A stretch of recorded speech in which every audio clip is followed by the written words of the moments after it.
예, 반갑습니다. 지난 주말에 버냉키 FMC 연설에서 우리가 예측을 한 거는 Q3를 하되 할 수 있는 건 MBS 매입과, 이건 얘기 드렸던 사항이죠. 예전부터 MBS 매입과 저금리 연장 동그라미까지 쳐가면서 금요일날, 목요일날 얘기를 드렸었어요. 그쵸? 나머지는 제껴두더라도. 그런데 그렇게 시행을 했습니다. 채권 매입은 없었죠? 채권 매입은 없었어요. 그런데 다른 건 뭐냐면은 MBS를 매입을 하는데 월 최소 400억 달러 이상씩을 꾸준히 매입을 하겠다. 와, 언제까지? 고용지표가 개선될 때까지. 그 얘기는 거의 뭐 드라기처럼 무제한이란 얘기예요. 무기한, 무제한. 경기가 좋아질 때까지 하겠다. 그렇다면은 우리가 예측은 이 앞에까지는 했지만 금액까지는 예측을 못했었어요. 그죠? 사실상 앞에 것만 했을 때는 별반 큰 게 없다라고 생각을 했는데 뒤에서 월 400억 달러씩 꾸준히 매입을 하겠다라는 얘기와 더불어서 부족하다면 이 만기가 돌아오는 MBS들을 모두 재매입을 하겠다. 아주 굉장히 강경한 발언이었어요. 그죠? 이 얘기는 한마디로 쉽게 해서 달러를 찍어내겠다는 얘기예요. 윤전기 돌려서 찍어내겠다는 얘기입니다. 그런데 물론 월가에서 대부분의 월가 전문가들의 애널리스트들이 요번에 저렇게 발언을 할 거다라고 예측을 했었습니다만, 공화당 측에서는 강력히 반발하고 롬니는 불만을 무지하게 지금 터트리고 있죠. 그러면 버냉키는요, 상당히 영리하고 상당히 똑똑하고 능력이 있는 사람입니다. 우리 같은 개미들하고는 다르겠지만, 버냉키는 제가 금요일날 장중에도 얘기했지만 공화당 측에 내지는 롬니한테 한 방을 제대로 매긴 거예요. 제가 보기에는 나를 뭐 당선되면 모가지부터 친다고? 롬니가 공개적으로 떠들었잖아요. 난 당선이 되면 저 버냉키 내 머리부터 잘라버릴 거야. 공개적으로 얘기를 하니까 버냉키가 제대로 한 방을 먹였습니다. 물론 오바마가 절대적으로 유리한 입장에 서기는 했지만 지난번 Q1, 2와 다르게 채권 매입이 아니라 부실 모기지 증권 매입을 주로 하겠다는 얘기입니다. 모기지 증권 부실도 있고 뭐 부실이 됐든 뭐가 됐든 간에 모기지 증권이 뭐예요? 쉽게 얘기해서 주택 경기를 살려보겠다는 얘기입니다. 그것도 저 달러를 찍어내면서까지 매입을 해주고, 그냥 주는 게 아니라 부실이 됐든 정상이 됐든 뭐든지 모기지증권은 다 갖고 와라. 돈을 주마. 그렇게 얘기를 했고, 대신 또 모자라다면 만기가 돌아오는 것까지 전부 다 재매입까지 해주겠다라고 강하게, 아주 엄청나게 강한 배팅을 했습니다. Q1과 Q2 때 차이를 조금 봐야 되겠죠. 뭐 때문에 그러면 저렇게 쳐올려 놨는지. 그렇다면은 그 전에 Q1, Q2 때는 상당히 안 좋은 상태에서 바닥에 지하실이 어딘지도 모르고 내려가는 상태에서 했는데, 지금은 나름대로 어느 정도 올라온 상태에서 여기에다가 기름을 또 부었단 얘기예요. 그쵸? 여러분들 생각 어떠신지 모르겠지만 지금 대체적으로 대세 상승을 외치고 추가적으로 막 날개를 달고 고공행진을 할 것처럼, 날아갈 것처럼 난리가 아니에요. 여기저기 증권사도 그렇고 애널리스트들 그렇고 저 주식 TV 증권 방송 뭐 전부 다 그렇습니다. 소외되지 않게 빨리 달리는 말에 올라타야 된다. 빨리빨리 타라. 그죠? 그렇게 지금 소리를 외치고 있는 중입니다. 그죠? 어쨌든 제가 보는 견해는 아니다입니다.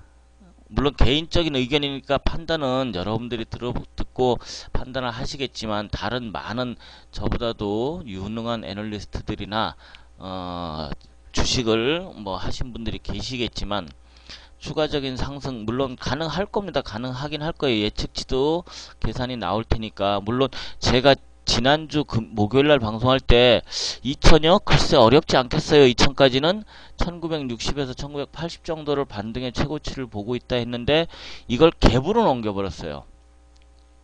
그냥 갭으로 뛰어버렸습니다. 시작이 1994니까 할 말 없지 뭐.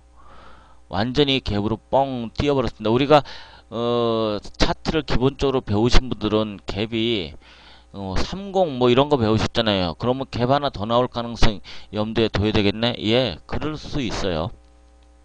그럴 수 있습니다. 열어둬야 돼요. 이제 차트 분석은, 기술적 분석은 조금 이따 하도록 하고, 시황 얘기 마저 하도록 합시다. 그러면은 Q3를 저렇게 국채 매입이 아닌 MBS 매입으로, MBS 매입은 주택경기 활성화를 위해서 하긴 했는데, 돈을 저렇게 찍어내겠다는 얘기는 앞으로 달러 가치의 하락이 나올 수밖에 없을 겁니다. 당분간은 지속적으로. 제가 달러 차트 보여드렸었고 금 차트도 보여드렸었고 다 보여드렸고 다시 한번 또 열어서 보여드리겠지만, 달러 가치의 하락이라면은 우리같이 대외 의존도가 높은 나라들, 특히 일본과 우리나라, 일본은 지금 엔화 가치 상승에 대한 정부의 개입 의지가 확인이 돼 있어요. 그러면은 사실 대외 의존도 높은 우리나라는 좋아할 일만은 아닙니다. 미국 자금이, 금요일날 들어온 자금이 미국 자금일 가능성이 크다라고 얘기를 했지만, 실질적으로 앞으로 여기서 MBS를 매입하고 여유가 되는 자금들이 갈 데가 없습니다. 유럽도 마땅치가 않고, 중국도 지금 상태가 안 좋고, 미국 자체적으로도 그렇고, 이머징 마켓으로밖에 들어올 데가 없다. 그러면 아시아로 들어올 가능성이 크기 때문에 우리나라로 흘러 들어올 가능성이 있다란 얘기입니다. 그래서 주가의 상승은 조금 더 열어놓을 수도 있다란 얘기예요. 있는데 이런 것들은 역시 한문의 성격을 띠기 때문에 오히려 개인들을 꼬두기가 더 좋은 그런 모습이 될 수도 있다는 얘기예요. 예전에 Q1, Q2 할 때 머랭키는 그 헬리콥터로 돈을 뿌려서라도 경기 부양을 하겠다는 얘기를 함으로써 헬리콥터 벤이란 그런 별명도 담고 있습니다. 게다가 오퍼레이션 트위스트도 현재 12월까지 돼 있는 거, 물론 그것도 계속해서 유지를 하겠다라고 얘기를 했어요. 게다가 초저금리도 2015년 중순까지 6월까지도 하겠다. 그런데 보통 이렇게 돈을 풀고 채권을 매입한다거나 양적완화를 했을 경우에는 국채금리가 떨어져야 맞는데 10년물 국채금리가 오히려 올랐다라는 게 마음에 걸리더라. 마음에 걸립니다. 솔직히. 그런 것들과 그 다음에 또 들어오신 분들 제가 인사는 좀 나중에 해드릴게요. 이렇게 됨으로써 달러 가치가 떨어지면서 인플레이션 지금 진행이 계속 되고 있는데 이제 하이퍼를 염려해야 되는 상황이 돼버렸어요. 진짜로 하이퍼를 염려해야 되는 상황이 돼버렸다. 우려스러운 상황이 됩니다. 물론 기간은 아직 더 필요하겠죠. 기간은 아직 더 필요할 겁니다. 지금은 인플레이션 진행 중이고 하이퍼 바로 오는 건 아니겠다라는 얘기죠. 하지만 하이퍼로 갈 수밖에 없는 상황이 돼버렸다. 그럼 버냉키는 왜 저렇게 뻔히 알면서, 예전에 1차, 2차 했을 때는 경기 상황이 바닥에서 뱅뱅뱅뱅 할 때 했는데 왜 지금은 나름대로 안정이 돼가고 있는 모습이고 그런 기대감으로 많이 올라와 있고 미뤄도 될 상황인데, 대선을 앞두고 커다란 이벤트를 앞두고 지금 저렇게 강력한 부양책을 발표를 했느냐. 그거는 그 롬니한테 한 방 매겠다 이거예요. 공화당 쪽에 한 방 매겠다. 니들 나한테 그따시로 해봐. 근데 이게 그냥 단순히 버냉키의 의도는 아닌 것 같다. 왜냐하면은 예전에 미국 쪽에서 유럽으로 그 재무부 관계자들, 재정부 관계자들 비밀리에 보냈죠. 뉴스에 갔다 소리만 나오고 왔다는 소리도 안 나오고 그걸로 끝이고. 그죠? 그리고 역시 메르켈과도 마찬가지고, 나름대로 유럽 쪽하고도 물밑에서 얘기가 있었다라고 판단이 되어지는 겁니다. 그냥 버냉키 혼자 독자적으로 쇼를 한 게 아니라 얘기가 이미 돼 있었다. 드라기가 무제한적인 얘기하면서 독일의 눈치를 보는데 메르켈이 갑자기 선회를 했어요.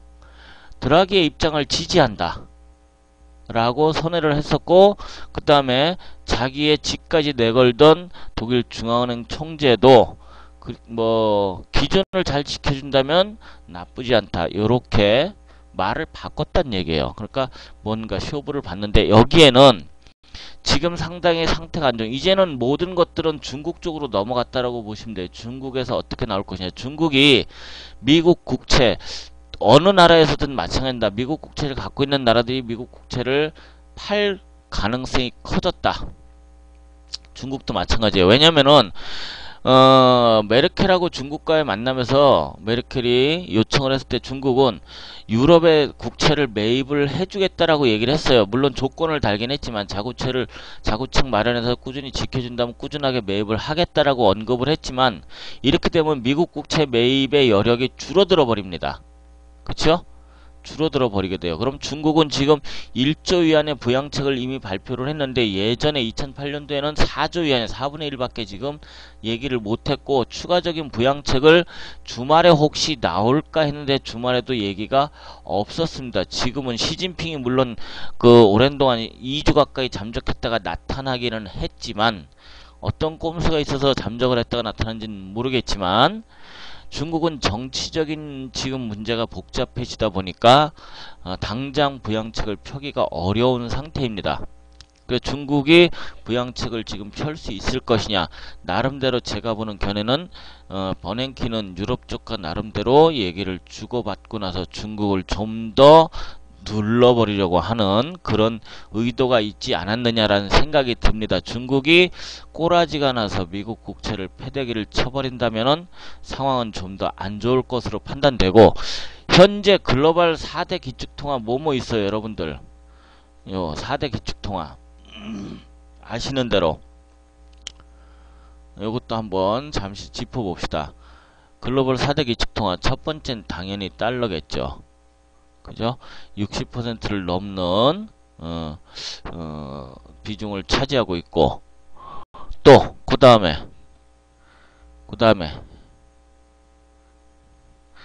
얘기를 하세요. 아시는 그냥 생각나는 대로. 인사는 나중에 한꺼번에 합시다. 그렇죠. 유로화가 되겠죠. 유로화 30%가 채 안 돼요. 20%가 이 내외일 겁니다. 그 다음에 4대 기축통화 위안화는 아닙니다. 위안화는 아직 아니에요. 여러분들이 위안화를 4대 기축통화로 생각을 하시는데, 위안화는 아직 아니다. 오케이? 엔화가 들어갑니다. 엔화, 그리고 또 뭐 있어요? 엔화를 세 번째 넣어야 되나 네 번째 넣어야 되나, 비슷하니까 그냥 여기다 넣읍시다. 비슷하니까. 오케이. 네트워크 파운드예요. 파운드. 이게 4대 기축통화인데, 엔화가 여기에 끼어들라고 지금 엔화된다. 위안화가 여기 끼어들라고 무지하게 애쓰고 있는데, 이제 이 달러가 매월 400억 달러씩 돈을 풀어버리면은 달러 가치의 하락이 발생을 해요. 달러 가치 하락이 나올 수밖에 없습니다. 그러면 달러 대비 다른 가치들이 올라가게 되겠죠. 달러 대비해서 다른 가치 올라가게 됩니다. 그죠? 그런데 대외 의존도가 낮은 나라들은 크게 상관은 없어요. 사실상 수출 비중이 높은 나라들은. 미국은 이렇게 함으로써 제조업 일자리가 개선될 때까지, 경기가 회복될 때까지 계속해서 하겠다라고 얘기했던 거는, 지금 중국의 제조업을 엄청나게 뺏겼다라는 얘기를 드렸었죠. 이것을 다시 미국으로 흡수하기 위한 그런 의도도 있다라고 생각을 하시는 게 맞을 겁니다. 그렇게 같이 보시면 될 거예요. 그러면 이제 그 모든 공은 드라기를 통해서, 메르켈을 통해서 독일을 거쳐서 미국으로 건너갔는데, 이제는 중국으로 넘어갔습니다. 중국 쪽에서 어떤 발표를 할지 안 할지는 모르겠는데, 중국 입장은 현재로서는 좀 난감한 입장에 놓였다라고 보시면 될 거예요. 그래서 중국이 강력하게 부양책을 핀다거나 내지는 양적완화 식으로 하게 된다면은, 그러면 다시 원위치가 되는데 중국은 글쎄요, 요게 좀 의문사항이 돼버렸습니다. 그렇다면은 중국은 그냥 앉아서 가만히 당할 수는 없기 때문에 아무래도 미국 국채를 패대기 칠 가능성이 있습니다.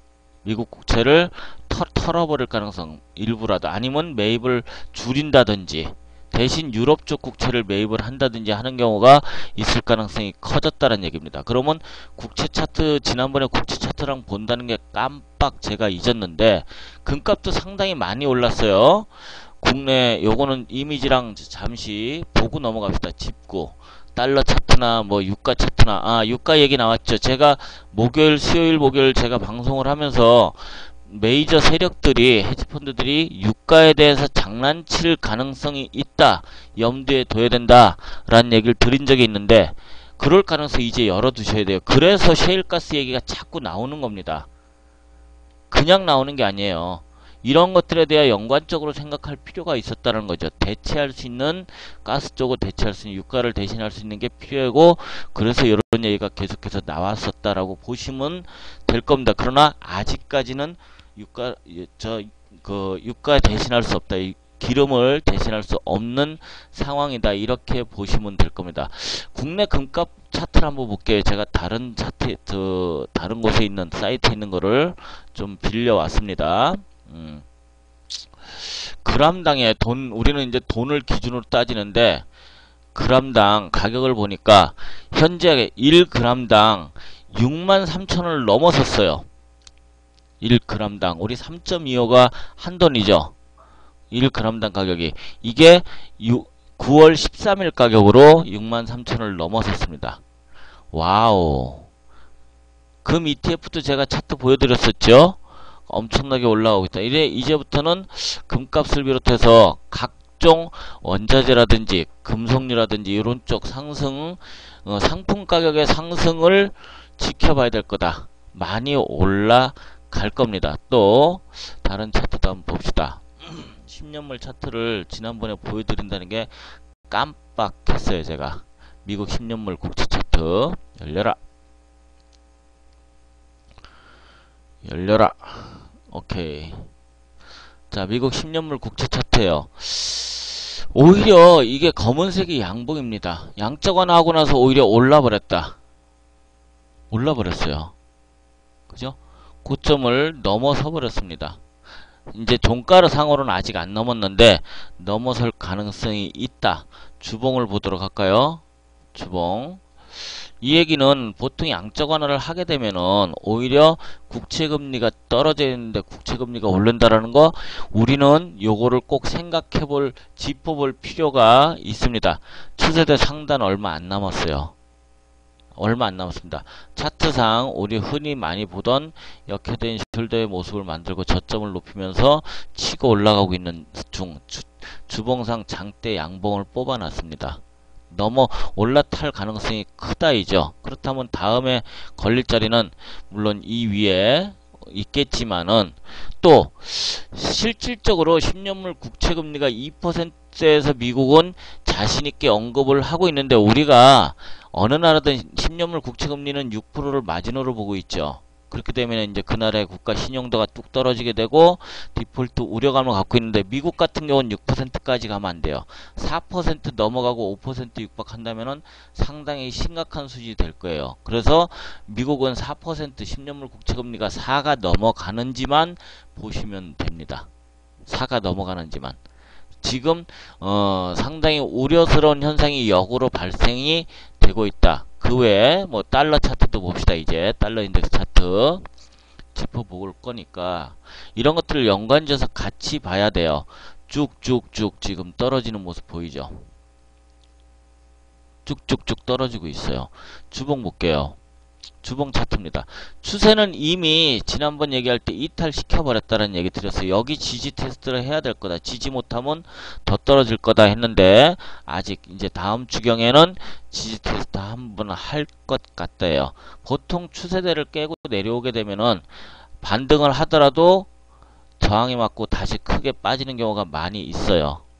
그래서 달러 가치가 저렇게 떨어지는 것과 의외로 국채금리가 오히려 10년물 국채가 올라간다는 것은 이해가 안 되는 현상이 발생이 되고 있는 겁니다. 그 얘기는 중국이나 글로벌 국가에서 미국채를 패대기 칠 가능성도 염두에 둬야 된다 이거고, 또 아까 얘기했지만 인플레이션 지금 진행이 되고 있는데 하이퍼 인플레이션 시그널이 나왔다라고 보시면 될 겁니다. 어쨌든 MBS를 무제한으로 매입하겠다는 얘기는 모기지 금리를 낮추고 부동산 그 주택시장의 부활을 꿈꾸는 계획하는 이런 건데, 그것으로 인해서 그 고용시장 그게 좀 회복이 되는 거를 염두에 두고 시행을 했겠죠. 그런데 오히려 그 생각과 반대로 10년물 국채금리가 올라가고 있다는 얘기죠. 금리의 상승이 다시 미국 부동산 시장을 얼어붙게 만들 가능성이 있다. 달러 가치 하락은 상당히 앞으로 심각하게 봐야 되지 않을까라는 생각을 하고 있습니다. 근데 이게 뭐 금방 나타나진 않겠죠. 금방 나타나진 않을 겁니다. 조금 시간이 필요하긴 할 거예요. 그리고 무디스가 미국이 재정협약 내지 부채협약을 제대로 협상을 이뤄내지 못하면 신용등급을 낮추겠다, 재정절벽에 대해서 얘기를 했었는데, 어제 그제 뉴스를 보니까 공화당과 민주당 여야 합의 간에 재정 긴축에 대한 일부 협약이 가능할 거다라는 얘기가 나왔어요. 그렇다면 재정 절벽도 뒤로 미뤄질 가능성은 있습니다만 확인된 것은 아닙니다. 아직까지. 지금 여야 간에는 뭔가 합의할 만한 시기가 아니에요. 대선을 앞두고 있어서. 시기가 아니기 때문에 좀 더 봐야 되지 않겠나라는 생각이 들고 있습니다. 뭐 중동 쪽의 전쟁 얘기도 하고 있는데, 중동 쪽의 전쟁 지금 안 나요. 그거는 그렇게 믿고 계십시오. 아직 안 돼요. 미국이 이미 이스라엘에 대해서 압박을 계속 가하고 있습니다. 누구 까불지 마. 잠자코 좀 있어. 기다려. 아직 아니야. 이런 식으로. 물론 네타냐후는 혼자 씩씩거리고 있어요. 10월 30일 날 공격할 거야. 뭐 이런 얘기까지 나오고 있습니다. 이란을 때리고 싶어. 나 좀 때리게 냅둬. 혼자는 못 때려요. 이거 터지면 커져요.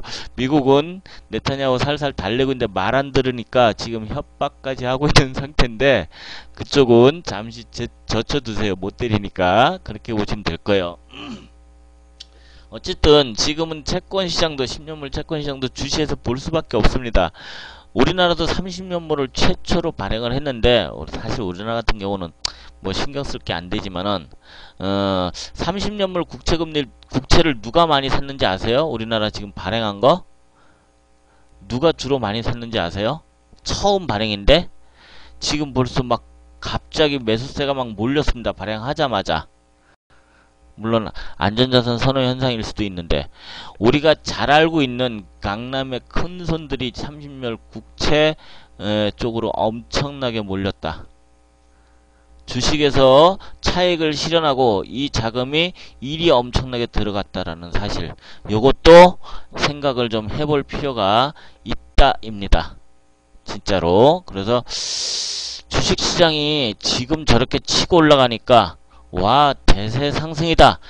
2007년도 고점을 높일 가능성도 있고, 당장 2011년도 2230일 2007년도랜다. 여기도 넘어갈 것이다라고 얘기하는 거는 이건 아니다. 제가 보는 관점에서는 아니다요. 자, 기술적으로 차트를 좀 봅시다. 그러면은 상승이 나올 때 이쪽이 몇이죠? 요거 조금 저점을 확인하기 위해서 1758.99 여기서부터 여기까지 올라온 게, 우리는 기술적 분석을 대응할 때 저는 이제 엘리어트 파동을 많이 대응을 시키는데, 이걸 5개의 파동으로 보느냐 3개의 파동으로 보느냐의 차이예요. 그 차이입니다. 그런데 5개의 파동으로 보기 위해서는 그림을 그리긴 딱 좋죠. 이렇게. 자, 5개 나왔잖아. 이렇게 볼 수 있어요. 세부 파동으로 여기에서 소파동이 성립이 안 돼요. 그렇기 때문에 이거는 3개의 파동, 즉 지그재그로 보는 것이 맞다입니다. 그러면 이게 3개 파동이라면은 지금 올라가는 이게 상승 파동이 아니다라는 얘기입니다. 상승 파동이 아니다. 대세 상승을 논할 자리가 엘리어트 파동 이론상에서는 성립이 안 된다. 흔히 N자 상승, 지그재그 상승, 여기서부터 여기까지 N자 상승 목표를 보면 되지 않겠느냐. 이것도 엘리어트 파동 이론상에서는 안 맞는 이론이고요. 그냥 가볍게 이걸 분봉 차트로 볼게요. 분봉 차트로.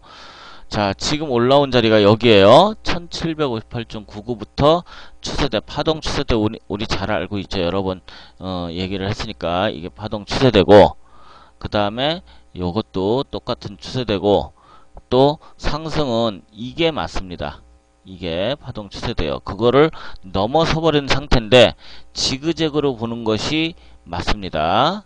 그리고 여기 9개 하락 파동이 나왔는데 드문, 정말 드문. 이거 그냥 지그재그로 보시는 게 맞고, 여기서도 지그재그로 보는 것이 맞는데 지금 슈팅이 나오는 점. 그렇다면 이 상승폭에 대해서 확대 좀 해볼게요. 코스피 200과 선지와 종합지수를 같이 분석을 하는데 여기엔 5개 파동 존재를 합니다. 이렇게 존재를 해요. 아, 이걸 3으로 보고 이걸 4로 보고 가면 되지. 아니요. 아니고 그냥 지금처럼 보시는 게 맞아요. 제가 보는 견해로 일단 이해를 해주시는 게 맞습니다. 저는 여기서 지그재그 하락을 이걸 인정을 안 했었어요. 조금 더 내려올 걸로 봤었어요. 솔직히 이렇게 해서 조금 더 내려왔다 갈 줄 알았습니다. 최소한 갭 하단 자리라든지 아니면은 이 높이에 대해서 50%는 지켜줄 줄 알았는데 정확하게 382만 지지받고 뛰어버렸습니다. 여기서 제가 깡통을 찼어요. 파생은 조타이가의 현물은 수익이 나더라도. 그리고 재차 상승이 나오는 중입니다. 지금 재차 상승이 나오는 중이에요.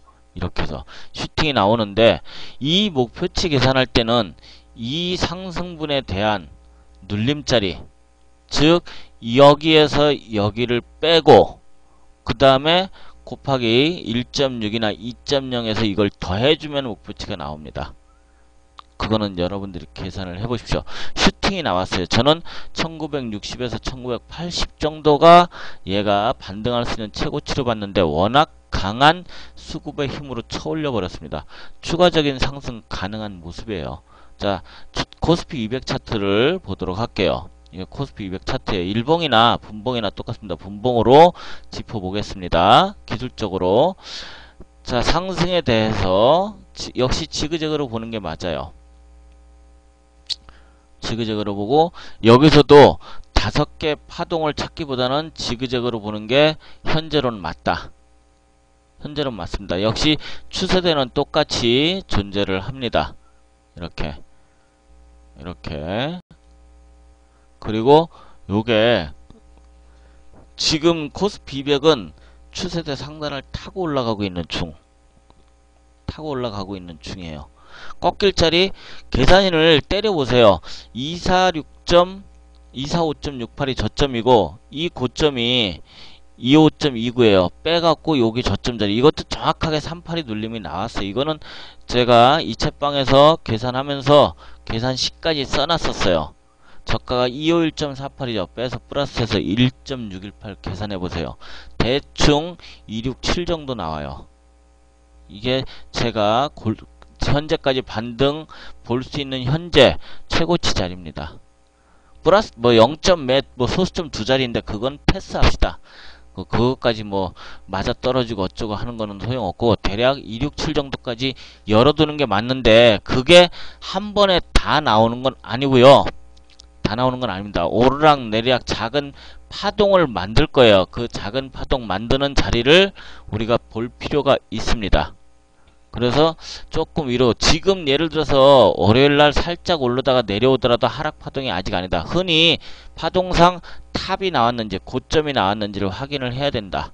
아직 징후가 안 나왔다. 엔딩 다이아고널 흐름이 S&P 500 선물 차트나 유달 차트에서 보여주기는 했었어요. 근데 그 자리를 다 넘어서 버렸기 때문에 넘어섰습니다. 그래서 상단을 조금 더 열어놓을 수밖에 없다예요. 지금의 저 상승이 대세 상승이다. 지금부터는 무조건 올라타야 된다. 가는 자리를 그렇게 보시면 안 된다. 거기까지는 못 간다라고 보기 때문에 2230자리를 넘어 2057 근처는 봐야 되겠죠. 좌측에 코스피 200 차트 보면은 일봉 조금만 뒤로 할게요. 요만큼만. 이 부분까지는 열어두는 게 나아요. 근데 저기 이 고점을 높이긴 어렵다예요. 제가 보는 견해는. 현재로서는 저 고점 돌파하긴 어렵다. 어렵습니다.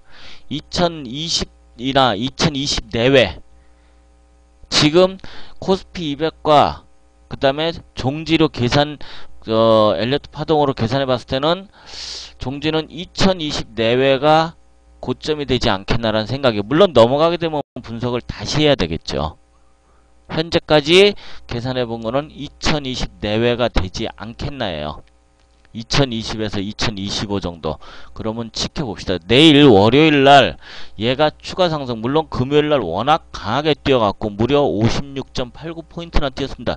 드문 갭이었어요. 저렇게 큰 갭은 드문 갭인데 2020이나 2025를 넘어가는지 보시고, 저는 거기까지 안 넘어갈 것 같아요. 횡보를 좀 할 것 같아. 조금 띄워서 지금보다 10포인트나 15포인트 정도 올라가면은 다 가지 않겠나라는 생각이 들고, 오르락내리락 작은 파동, 소파동, 세부 파동을 좀 만들어 놓고 고점 징후의 모습을 보이면서 꺾이게 되지 않을까. 지금 꺾이는 것이 대세 하락 역시 아닙니다. 이 하락 파동은 고점에서부터 이제부터는 5개의 소파동이 나와야 돼요. 하락이 5개의 소파동이 나와야 되는 상태입니다.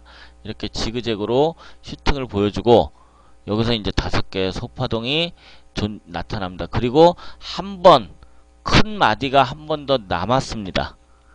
파동상으로 큰 마디가 한 번 더 남았기 때문에 제가 그 큰 마디를 솔직히 지난번에 지지난주부터 올렸던 거는요, 이 부근에서 한번 내려왔다가 이만큼이나 이 저점을 이탈하거나 비슷하게 내려왔다가 다시 한번 쳐올려서 고점 부근 근처 이렇게 예측을 했었어요. 이렇게. 그런데 요게 생략이 돼버린 거예요. 요게 생략이 돼버리고 바로 쳐올려 버렸어요. 그렇다면은 좀 더 빨리 꺾일 가능성이 있다. 그렇다고 해서 이 하락이 대세 하락 파동은 아직 아니다입니다. 대세 하락, 제가 보는 큰 하락 파동은 늘 얘기 드리지만 2013년 후반 내지는 2014년 돼야 나올 가능성이 크다. 지금 이렇게 QE 1, 2, 3를 하면서 풀어놓은 돈 2조 4천억 달러가 1, 2에서 나왔단 말이에요. 2조 4천억 달러가. 지금 3차에는 정해진 금액이었고 매월 400억 달러 규모로 MBS 매입을 하겠다입니다. 이게 2차 같은 경우도 6천억 달러 규모였는데 단순 계산으로 그냥 단순하게 복잡하게 하지 말고, 그럼 6천억 달러를 매달 400억 달러씩 하려면 15개월이에요. 15개월. 15개월을 내리 MBS 매입을 할 수 있을 것 같으세요? 중간에 몇 번 하다가 멈출 가능성이 크죠. 상황이 여의치 않다. 물론 주택지표와 고용지표를 살리기 위해서 꾸준하게 재차 매입을 하겠다라고 했지만, 정권이 바뀌게 된다면, 공화당이 정권을 잡게 된다면 버냉키는 모가지 잘리는 것 지극히 당연한 겁니다. 깨꾸닥. 그죠? 그러면 이 정책 자체가 바뀌게 된다는 얘기예요. 유지되는 게 아니라. 그렇게 봐야 되잖아요. 안 바뀌고 오바마가 연이어서 정권을 유지한다? 그러면은 버냉키는 성공한 배팅이 될 겁니다. 그리고 나중에 경제학자 통해서 나중에 지나고 나서 버냉키가 살렸어 뭐 이딴 얘기 들을 수도 있겠지만, 그죠? 그거는 좀 더 두고 봐야죠. 12월까지 가봐야 아는 문제입니다. 어쨌든 현재 추가적으로 코스피가 상승할 수 있는 자리는 2020, 물론 1차적으로 60에서 80은 갭으로 뚫어버렸으니까 할 말은 없습니다. 2020에서 25 정도 보고 있다. 30은 넘기기 어려울 걸로 판단을 하고 있고, 그때 만약에 이 고점 징후 반등 파동의 마무리가, 지금은 반등 파동이에요, 보인다 그러면 그때부터 여러분들은 저는 이제 그 금요일 방송하면서 장중 방송하면서 척후병을 몇 마리 보내놔라 했는데 얘네들은 척살시키지 마세요. 척후병은 척살시키지 마시고 초코 말 그대로 초코병이에요. 이제 고점 징후의 모습이 나타나고 파동이 하락이 나올 때 잔파동으로 한번 내려왔다 갈 수는 있습니다. 그러면 그때부터는 본격적인 숏 포지션이 됐든 롱 포지션이 됐든 배팅을 하셔도 될 것 같다라는 생각이 들고 그 다음에 금과 은에 투자를 하셔라. 사실 단기 시세를 노린 분들은 ETF 때리셔도 괜찮았어요. 차트 한번 볼까요? 자, 이게 금 ETF예요. 금 선물이에요. 어제 그제도 보여드렸지만 우리 흔히 수렴 후에 돌파한다. 그죠? 작은 것도 수렴 후에 돌파한다. 여기서부터 굉장히 큰 시세가 나왔어요. 정말 큰 시세가 나왔습니다. 엄청나게. 그죠? 단기로 보시는 분들은 이런 ETF를 매수해도 괜찮은 자리였습니다. 추가적인 상승이 갈 수밖에 없어요. 고려아연 얘기하면서 고려아연 지금 강하니까 잠시 눌림이 나올 겁니다. 그랬더니 정말로 눌림이 나왔다가 아주 크게 날라버렸어요. 왜 안 쓰지 너? 열려라. 그죠? 눌림 이후에 굉장히 큰 시세가 또 나와버렸습니다. 얘는 지금 현재 흐름이라면 이 녀석도 마찬가지예요. 수렴 만들어 놓고 뛰어버린 겁니다. 눌림 나오고 그리고 재차 상승이 나와버렸어요. 얘는 지금 50만원을 넘길 가능성이 있다. 그렇다고 월요일날 덥석 잡으시면 안 돼요. 덥석 잡으시면 안 됩니다. 이런 것들이 저는 여기에 투자를 하란 얘기가 아니라 자금의 여유가 있으신 분들은 현물에 투자를 하시란 얘기를 드리고 싶은 거예요. 현물에 투자를 하셔라. 내지는 숏 포지션을 보시는 분들은 ETF를 하셔도 되고 요거 종목 콜을 찾아보셔라. 워런티는 있습니다. 그랬더니 3배 나왔어요. 언급하고 나서부터 3배. 3배가 넘게 나왔습니다. 3배, 4배. 저라도 자금 있었으면 때렸을 텐데 안타까웠더라. 하지만 이제 눌림자리 기다리셨다가 또 접근을 하시면 되지 않겠나라는 생각. 그리고 은차트 안 봐도 비디오예요. 똑같습니다. 은이든 금이든 어찌됐든 기술적으로 지금의 상승파동 어마어마한 갭이 나왔고 30이 나오려면 갭 하나 더 나와야 되지 않겠느냐. 그건 지켜보시고요. 지켜보시면 되고 상승 반등할 수 있는 최고치 2020, 30 정도 보고 있고 코스피 200으로는 267 내외 267을 조금 상회할 수도 있습니다. 거기까지만 제가 지금 예측을 하고 있는 상태예요. 그걸 넘어간다면은 그때 가서 다시 보면 되죠. 하락 파동이 나올 수밖에 없습니다. 지그재그로 분봉 다시 한번 30분 차트 볼게요. 저는 30분 차트 위주로 보는 편이기 때문에 추세대로 지금 요렇게 추세대가 생성이 됐는데 이거를 넘어섰어요. 넘어서 타고 올라가는 중이에요. 그리고 잔파동입니다. 이렇게 5개 파동이고 지그재그 나오고 요거 지그재그 나오고 다시 5개 파동이 진행이 되고 있는 상태예요. 저기서는 물론 ABC로 크게는 이겁니다. 크게는 ABC로 가고 있는 중이에요. ABC. 여기에서 소파동을 굳이 찾을 때는 아까 요렇게 찾으시면 된다. 여기서 3파동이 아직 진행이 안 끝났다라고 보는 게 맞다예요. 짧은 4파 눌림 나오고 5파 한 번 더 나올 거다라는 얘기입니다. 그래서 혹시라도 미리 선배팅 하신 분들은 요 짧은 눌림 때 빠져나오시든가 아니면 여유가 있으시면 기다려도 괜찮다는 얘기입니다. 그리고 나서 하락 파동이 있을 거다. 요건 좀 크게 내려올 겁니다. 생각보다 큰 하락 파동이 나올 겁니다. 그게 제 견해예요. 이거는 장중에 누누이 얘기를 드렸던 사항이에요. 양적 완화를 했다고 해서 무조건 돈 풀렸으니까 그 돈이 갈 데가 없으니까 중국도 갈 데 없고 유럽도 갈 데 없고 이머징 마켓도 올 거니까 한국도 올 거다. 예, 맞아요. 올 건데 여기에서 메이저들이 기존에 들어왔던 유럽 자금이 있습니다. 유럽 자금, 케이먼 군도의 자금, 조세 회피 지역 자금들이 다 있어요. 미국 자금은 안 들어왔었어요. 미국 자금이 들어온다면은 얘네들 손바뀜이 있을 수도 있어요. 손바뀜이 있을 수도 있는데 실상 이머징 마켓 주식시장으로 들어올 자금이 얼마나 되겠느냐라는 게 제가 보는 견해예요. 그렇게 생각보다 많지 않을 것 같다입니다. 지금 헤지펀드들은 이미 우리나라에서 그 이전부터 배팅을 한 거에 대한 수익이 지금 어마어마하게 큽니다. 현재 롤오버 시킨 물량 아니면은 지금 그 숏커버링 들어왔던 물량 그것들이 청산 아직 안하고 계속 쥐고 있어요. 이거 화면 스크립트 오류 왜 나오나 갑자기. 청산 안 시키고 계속 들고 있다. 언제 떠넘길지 몰라요. 물론 수급상으로 또 나오네. 지난 금요일날도 1조가 넘는 외인들 수급이 있었어요. 무려 1조 2830억, 개인은 1조 4천억 넘게 매도를 쳤습니다. 매도를 쳤어요. 선물도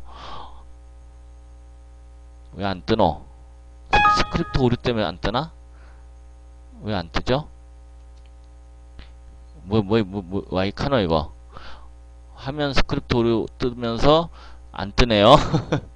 에이, 어쨌든 매매 동향 보면 되지 뭐.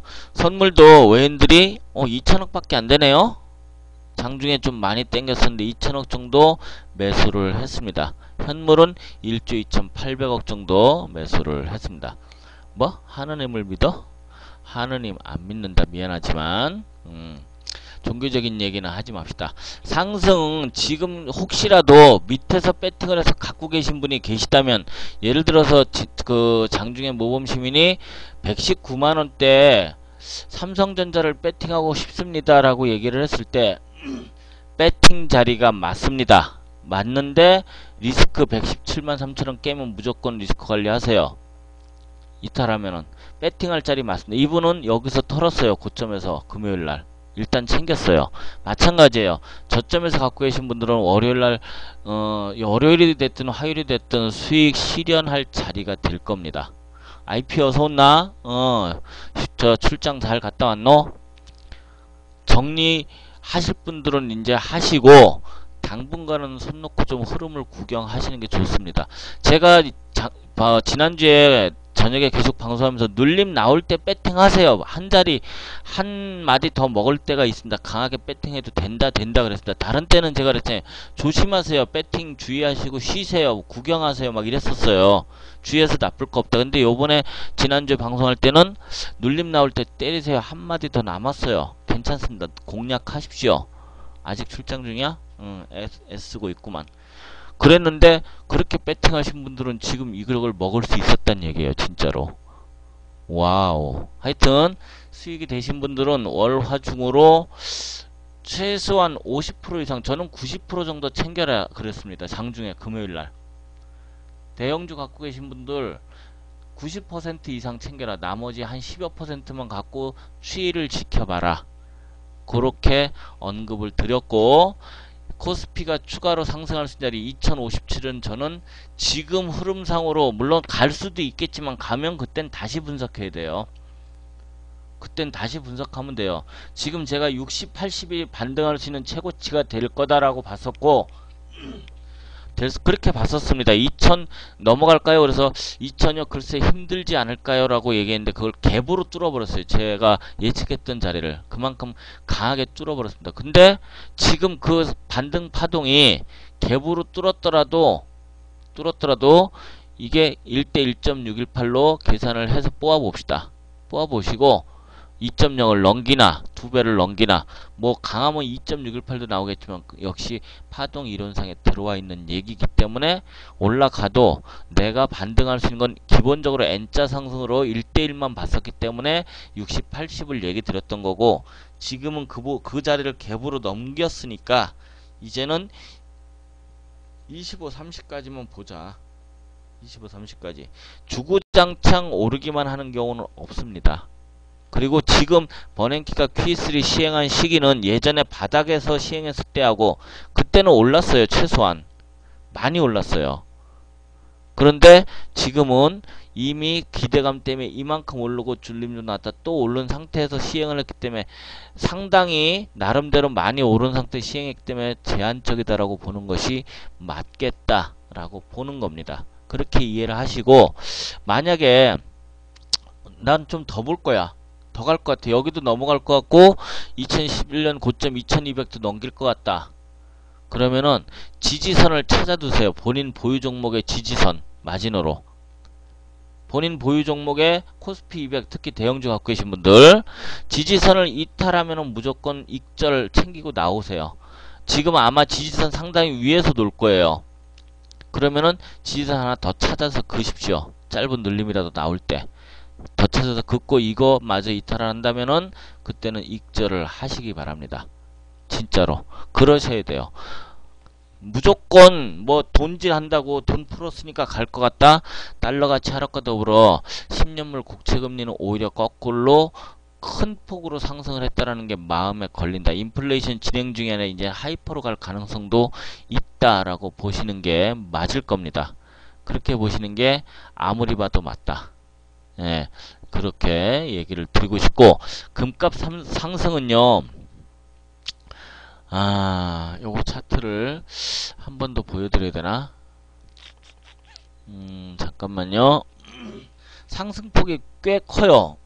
다른 분 자료를 제가 조금 갖고 온 게 아까 국내 금값 차트 보여드렸죠? 참. 국내 금값 차트 보여드렸네요. 1g당 63,000원을 넘어섰다라는 거, 추가적으로 상승할 가능성이 있기 때문에 추가적 상승 가능성이 있습니다. 그래서 그쪽으로도 기회를 보셔서 배팅을 또 하셨으면 좋겠다는 생각이 듭니다. 그게 자금이 여유가 있으신 분들은 현물로 하시고, 안 그런 분들은 뭐 ETF를 하셔도 괜찮고 관련된 종목을 배팅을 하셔도 괜찮을 것 같다라는 생각이 듭니다. 어쨌든 지금은 인플레이션 진행중이고, 이럴 때는 이렇게 인플레이션이나 하이퍼가 나올 때는 국내 주가에서는요, 어떤 주가 많이 올랐을 것 같아요? 많이 오를 것 같아요? 인플이나 하이퍼가 나올 때 어떤 국내 이제 주식 하시는 분들 어떤 관련주들이 많이 오르나요? 물론 원자재도 그렇죠. 금융주가 오른다고? 치유? 생각 좀 다시 한번 하삼. 금융주가 오른다는 사람이 있네? 하이퍼 인플인데? 소재, 곡물, 국내에서는요, 음식료 만드는 것들 있죠? 음식료주, 내수주라고 하나? 이런 것들, 음식료, 이런 것들, 그 다음에 원자재, 석유 이런 것들이 올라가는데, 국내에서는 이런 애들이 가장 많이 올라갑니다. 그래 왔었고, 그죠? 음식, 자재, 뭐 하여튼 뭐 곡물주도 엮으려면 엮을 수 있겠지만 그런 애들이 많이 갑니다. 아직은 하이퍼 아니에요. 그럴 가능성이 있다라는 겁니다. 있다. 그럴 가능성. 자, 그리고 문재인 후보 정치 테마주 잠시 짚어보고 갈게요. 문재인 후보가 결국엔 56%가 넘는 과반수를 얼등히 뛰어넘어서 대선 후보로 결정이 났습니다. 그러면은 안철수 원장은 이 이전까지는, 이거 제 개인적인 견해예요. 그냥 들으세요. 안철수 원장은 그동안에 뜨뜻미지근 물에 술 탄 듯 술에 물 탄 듯 해왔는데, 그것은 민주당의 대선 후보가 결정이 안 된 상태에서 입장을 정리할 수 있는 상황이 아니었습니다.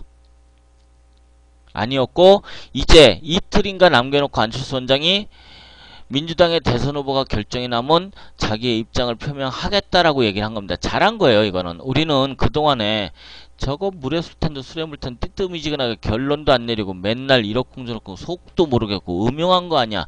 이거는 언플에 여러분들이 당한 겁니다. 솔직히 여당 쪽 정부 측의 언론 플레이에 자꾸 그렇게 몰아갔으니까. 안철수 저 사람은 저거 기회주의자야. 기회만 노리고 있어. 나쁜 사람이야. 라는 언론 플레이에 당한 겁니다. 어쨌든 브라보 맞습니다. 문재인 씨가 아주 강하게 높은 득표율로 결정이 됐어요. 그러면 안철수 씨는 이제 19일 날 입장 표명할 가능성이 높다라는 측근 얘기와 언론 보도가 나와 있어요. 19일이면 언제죠? 수요일경이네요. 개인적인 견해는 안철수 원장 출마 선언해야 된다라고 보고 있고 출마 선언할 거다라고 보고 있습니다. 해야 돼요. 지금 현 상태에서 뭐 문재인 후보를 지지하겠습니다. 요딴 얘기하면 도루말짱 도루묵이에요. 출마 선언해야 됩니다. 상식적으로 우리가 조금만 생각을 해볼 필요가 있어요. 대선은 12월 달에 있어요. 12월 17일인가요? 19일인가요? 이때 있는데 지금 이제 9월 중순인데 지금에 와서 안철수가 선언 안 하고 문재인 후보 지지하겠습니다. 요래버리면은 그동안의 표는 깎여 나갈 가능성이 큽니다. 킹메이커가 되기 위해서는 출마 선언해야 되고 본인이 여지껏 준비해왔던 내지는 주변인들 내지는 그를 따르는 사람들이 준비했던 거를 실행에 옮기고 출마 선언을 하고 출마를 할 예정입니다. 적절한 기회에 뭐 출마 선언을 하고 국민들 여러분들의 뜻대로 여러분들을 위해 나서겠습니다라는 어떤 그런 식의 발언을 해야 됩니다. 하고 나서 최소한 11월 지나면서부터 물밑 그 협상이 계속해서 진행돼 왔었어요. 협상이 우리가 알지 못했을 뿐이지 협상이 진행돼 왔었고 며칠 전에 박원순 서울시장하고 30여 분 독대를 했어요. 서로 둘이 비공개. 어떤 얘기, 정치적인 얘기는 안 나눴다라고 하지만 입장을 한번 생각해보세요. 안 나눴겠나? 안 나눴겠나? 그래서 안철수 원장은 출마 선언을 해야 맞고 할 거다라고 저는 봅니다. 할 거다. 그래서 그리고 나서 11월 이후로 선거가 가까워질 때 즈음에서 킹메이커 역할을 해야 됩니다. 문재인 지금 정부 여당 측에서요. 새누리당에서 털어도 먼지 하나 안 나온 사람이 누군지 아세요? 진짜? 털어도 먼지 하나 못 털어낸 사람이 그렇게 뒤지고 캐고 파고 사전에 8촌 뭐 20촌 30촌 다 캤는데 먼지 하나 없는 사람이 누군지 아세요? 문재인 후보예요. 털 게 없어요. 털 게. 진짜로. 저렇게 먼지 하나 털 게 없는 사람 처음 봤다라는 얘기가 나올 정도로 실제로 게다가 또 우리 레인저 중에는 이쪽 인사가 계십니다. 우리 레인저 회원 중에 누구란 얘기는 제가 들을 순 없고 이쪽 인사가 계셔요. 그쪽에서 들려오는 얘기도 실제로 그래요. 털어도 털 게 없다. 그러니까 이런 분이 대통령이 돼야 맞고 안철수 원장 역시 인정을 하고 있는 상황입니다. 오케이, 이건 제 개인적인 견해예요. 그 종목을 접근할 때 5년 만에 한 번 있는 대선 테마주 저점에서 이미 10배 간에도 있고 20배 간에도 있고 있어요. 조심하십시오. 그 나름대로 너울을 잘 타셔갖고 접근하셔야지 꼬다리에서 잡으면 뇌를 조사해야 되는 그런 경우가 생깁니다. 분명히 아시지만 차트가 이미 만들어진 다음에 뉴스가 나오고 이슈가 만들어지면서 날아가는 거 아시죠? 그쵸? 보셨죠? 확인 몇 번 하셨을 거예요. 그런 애들을 찾으세요. 그런 애들을. 그렇게 해서 접근을 해야죠. 자, 오늘 녹화는 시황은 여기서 종료를 할게요. 녹화 일단 종료하겠습니다.